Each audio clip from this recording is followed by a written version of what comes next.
PSG Fan TV, bonsoir à tous, bonsoir à toi Yang. Ce soir numériquement, on l'a dit et redit, on le dit très souvent cette saison, ça se passe bien pour le Paris Saint-Germain.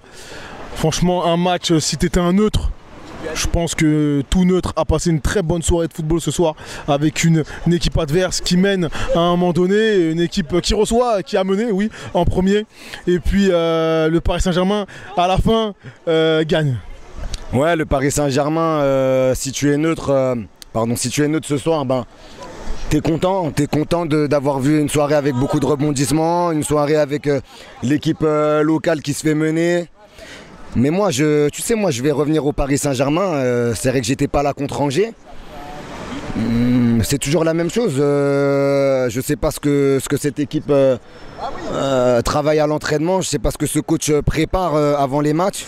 Mais on ne voit toujours pas de progression dans le jeu du Paris Saint-Germain. Et ça fait plusieurs semaines, plusieurs mois que ça dure. Je l'ai déjà dit, ce coach-là a largement expiré sa période d'essai. Ce soir, je note qu'on finit le match avec 12 tirs, 4 cadrés, 64% de possession de balle. Qu'à la mi-temps, on était à 6 tirs et 1 cadré. 6 tirs et 1 cadré, le seul tir cadré parisien, c'était le but de Mbappé, l'ouverture du score à la 9e. Déjà le match précédent, tu ne tires pas du tout, tu ne cadres aucune frappe avant la 60e contre Angers. Le match d'avant, 2 semaines avant contre Rennes, tu ne cadres 0 frappe. Qu'est-ce qui se passe dans la finition du Paris Saint-Germain? Qu'est-ce qui se passe dans l'animation offensive? Est-ce qu'il y a quelqu'un dans le bateau PSG?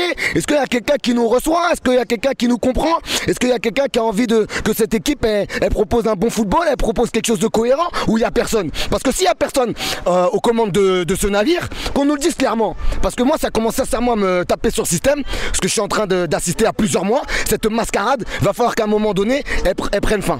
Elle prenne fin parce que c'est pas ça. C'est pas ça, c'est pas ce dont j'aspire, ce dont chaque supporter du Paris Saint-Germain, je pense, qui aime profondément le club, aspire. Surtout quand tu vois le dernier mercato que nous avons réalisé. Donc, à un moment donné, il va falloir que tout ça cesse, qu'on mette en place un jeu. Ce soir, on a vu une équipe de Leipzig qui avait des intentions de jeu. On l'a même vu sur les derniers entrants qui sont rentrés côté Leipzig. Henrich, Poulsen, Forsberg. On a vu Jesse Marsch, il voulait faire au moins le match nul ou la victoire au parc. Leipzig, ils ont proposé sur les 3 premiers matchs de Ligue des Champions, ils ont proposé du jeu. Le PSG, il a proposé quoi? Sur la Ligue des Champions, sur les 3 matchs de Ligue des Champions, j'ai même pas envie. Je vais même pas envie de parler du championnat. Là, sur les 3 matchs de Ligue des Champions, à Bruges, on a proposé quoi? Contre City, on gagne, mais on propose quoi? Là, ce soir, on gagne, mais on propose quoi? Byron, s'il te plaît, réponds-moi. Contre City, j'ai vu un très beau visage du Paris Saint-Germain. En tout cas, en termes de finition. Tu as parlé au début des statistiques concernant les tirs cadrés. Non. Tu n'as pas trouvé un Paris Saint-Germain très offensif face à City? Un Paris Saint-Germain qui a joué en transition rapide, en contre-attaque. La patte de son prédécesseur, pas sa patte à lui. J'attends toujours sa patte. C'est clair que là c'est du, voilà, mon avis personnel en tout cas, c'est que c'est du Tourelle. En tout cas, ce sont les restes de Tourelle. Mais il essaye tout de même, il essaye de mettre mettre en place des choses, ce que je dirais. Pour moi, je vois rien. Je vois qu'il essaye de rien mettre en place. Là ce soir, parce qu'il est mené 2-1, au retour des vestiaires, il fait des changements un peu plus rapidement. À la 60e, ironiquement, il essaye de vaincre le signe indien, comme quoi il est le mec qui fait pas de changement avant la 60e. Mais ça c'est pour la Ligue 1, pote. N'essaie pas de m'avoir, frérot. Donc, tu vois, là c'est parce qu'il est mené, il fait rentrer les mecs. Mais même ce soir, le banc est catastrophique. Mais ça, je pense que c'est peut-être, on sait très bien pourquoi il est catastrophique. Mais pourquoi? On sait très bien, frérot. T'as vu le cirque que c'est là? Depuis 2-3 jours. T'as un garçon pour qui on a fait des concessions. Un garçon, je vais pas mentir, j'étais très heureux quand il est arrivé. Aujourd'hui, je suis malheureux, je suis pas content.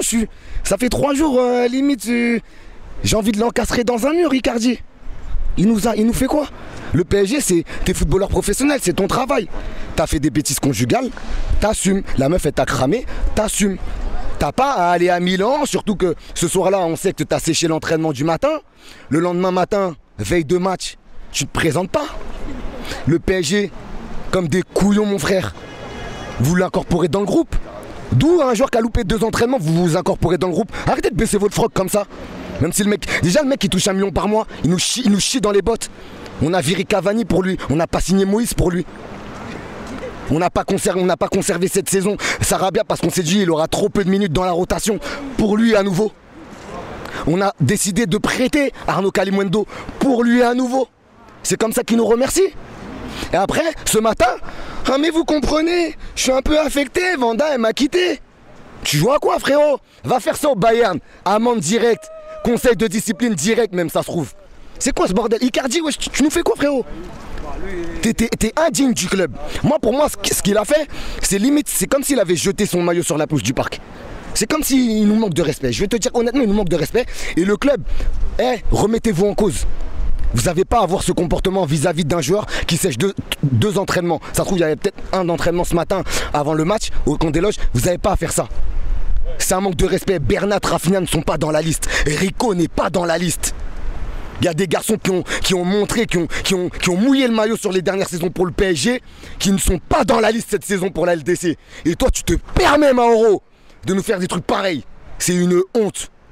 Je suis comme un ouf parce que c'est une honte. T'as fait des bêtises conjugales. La meuf, elle t'a cramé. T'assumes et fin. T'assumes et fin. Voilà.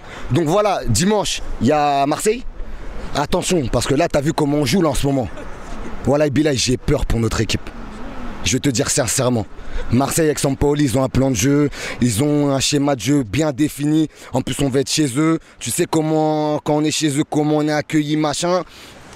Attention, le PSG, ressaisissez-vous. Pochettino, trouve-moi un plan de jeu vite. Parce que je commence sincèrement à saturer. C'est pas un résultat qui va occulter le contenu du match une fois de plus. C'est pas un résultat, c'est pas une victoire qui va me faire tout oublier. Crois-moi. Donc voilà, bonne soirée.